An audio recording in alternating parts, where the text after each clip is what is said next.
à tous et bienvenue dans ce nouveau tutoriel Blender. Dans ce nouveau tutoriel, je vais vous montrer comment réaliser une épée de sabre laser. Donc, dans ce tutoriel, il n'y a aucun prérequis spécifique. Nous allons utiliser les nodes et de ce fait, cette technique va fonctionner avec l'internal, mais aussi avec cycle. Ce tutoriel est disponible en version rédigée sur mon site internet. Je vais vous mettre l'adresse dans le descriptif de la vidéo. Et voilà, c'est tout. Donc je vais aussi ajouter les raccourcis, l'affichage des raccourcis que j'utilise. J'ai eu du mal à trouver cette option, mais elle est dans les add-ons. C'est Screen Cascade. Et du coup ensuite, il faut aller faire quelques réglages.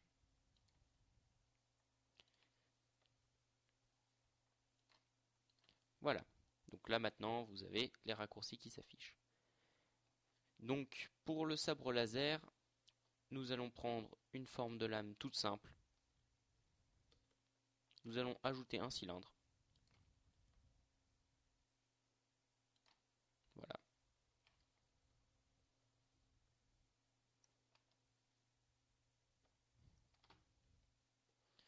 Voilà, donc ce sera la base de notre lame. Nous allons ajouter au-dessus un cercle, une sphère, pardon, une demi-sphère, qui va donc nous servir à faire la pointe. Voilà. Donc nous supprimons tout ce qu'il y a en dessous. On réduit ça. On descend.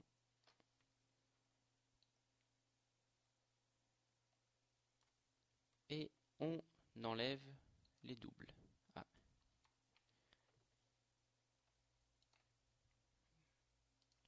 Voilà. Donc voilà notre lame de sabre laser. Toutes les formes de lame fonctionnent, hein, donc vous pouvez réutiliser cette technique pour absolument tout.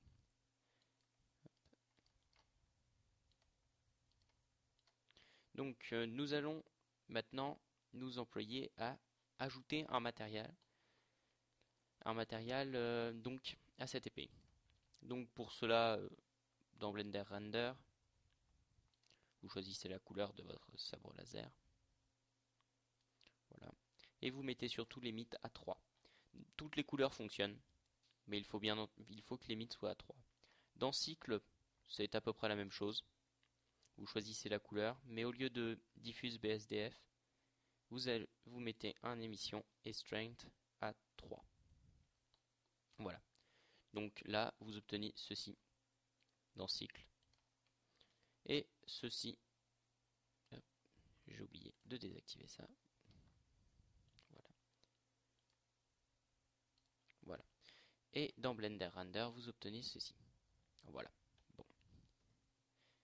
Donc voilà, nous en avons fini avec la partie modélisation. Rien de bien compliqué comme je vous l'avais annoncé. Passons maintenant au node. Donc, ouvrez le node Editor, passez dans Display and Edit, Use Node, et cochez aussi Background. Comme ça, nous allons afficher et nous allons ajouter tout de suite donc Output, un Viewer. Hop. Ça va être mieux si je vois ce que je fais. Voilà. Donc vous pouvez dézoomer bien entendu avec V. Voilà. Allons vérifier quelque chose d'important, c'est que dans Post-Processing, Compositing est bien activé. Sinon, tout ce que nous allons faire ne servira à rien. Une autre chose, c'est de passer dans l'onglet Render Layer et d'ajouter le pass vector. Donc c'est la même chose dans Cycle. Il y est aussi. Voilà. Donc maintenant que ceci est fait, nous allons commencer vraiment à ajouter des nodes. Donc tout d'abord, nous allons ajouter un vector blur. Nous l'ajoutons ici, hop. Et nous relions Z au Z et Speed au Speed, comme ceci. Ensuite, nous allons ajouter un filtre, pardon, un converteur, converteur separate RGBA. Donc, nous allons donc séparer toutes les couleurs et ajoutons derrière tout de suite un filtre glaire. Donc ce filtre, nous allons le mettre en fog, en high, mix à 0.5, 0.1, pardon, 0.1 et 9. Voilà. Donc ensuite, on relie chacun des différents points à une note différente. Voilà. On déplace. Voilà. Donc maintenant, nous allons rassembler tout ça en une seule node. Donc pour cela, nous allons ajouter color mix. Pensez bien à changer en add et à cocher ici. Et le facteur à 0.5. Ici, hop, hop, et une deuxième,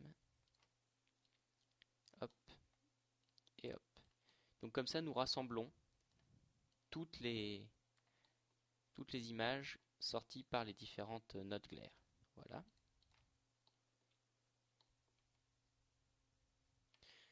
Donc on refait un petit rendu rapide. Tiens. L'émetteur aurait-il disparu? Exact, je suis dans cycle. Hop. Voilà, il faut bien que l'émetteur soit activé, sinon le résultat ne sera absolument pas bon. Donc on retourne dans le node editor, on attend qu'il fasse le compositing. Voilà. Donc là, vous voyez un halo blanc. C'est tout à fait normal. La partie blanche sera l'intérieur de la lame. Par contre, le halo extérieur sera de la couleur souhaitée. Donc, nous allons pour le moment continuer ici en ajoutant une color balance. Donc, hop, à la sortie ici. Et cette color balance, nous allons la régler comme ceci. Donc, lift, vous rentrez à 8A, 8A, 8, voilà. Comme ceci. Ensuite, pour le gamma, c'est A3, A3, A3. Ce sont des réglages que j'ai déjà effectués et qui fonctionnent correctement. Donc B8, B8, B8. Voilà. Donc voilà pour la sortie pour cette partie. Maintenant, nous allons ajouter une nouvelle note glaire comme ceci. Hop. Et nous allons la régler la relier au vecteur blur. Donc ici, par contre, le réglage est légèrement différent. Il faut mettre 0.2 et 9. Voilà. Ajoutons une nouvelle color balance. Mais cette fois-ci aussi, les réglages diffèrent légèrement.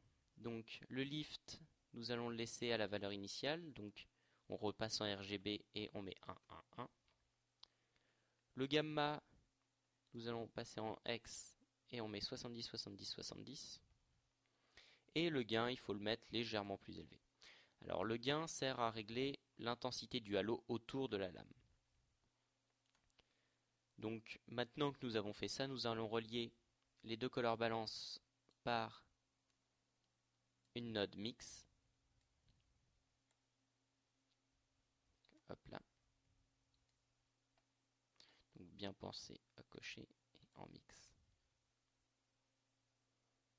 On attend que le compositing s'effectue. Voilà. Et là, donc, vous voyez le halo le halo bleu autour de la lame. Donc halo plus ou moins puissant en fonction de du réglage ici. Donc là, un peu plus faible.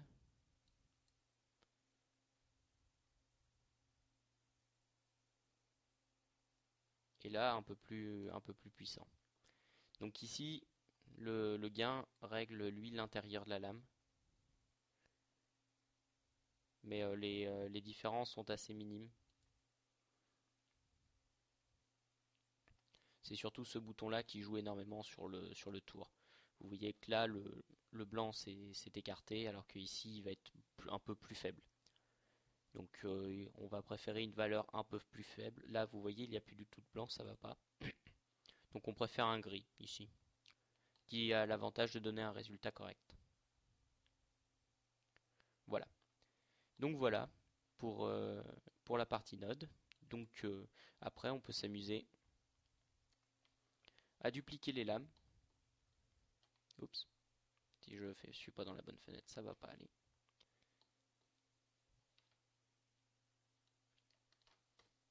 Donc là, on peut dupliquer les lames et changer les couleurs. Ah, oui.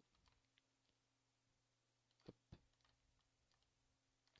Un rouge et un vert pour le fun.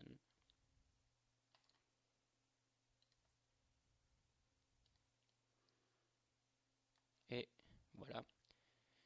Et maintenant, on refait un rendu. On attend le compositing.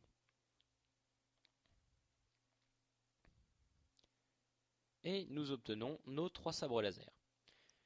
Donc voilà, ce petit tutoriel est maintenant terminé. J'espère qu'il vous a plu et n'hésitez pas à commenter et à laisser un pouce vert si vous avez apprécié. Je vais d'ailleurs vous montrer ce que j'ai réussi à obtenir à l'aide de cette technique dans une petite animation qui n'est absolument pas terminée et que j'ai fait il y a quelques temps. Je vous remercie d'avoir suivi ce tutoriel et à bientôt.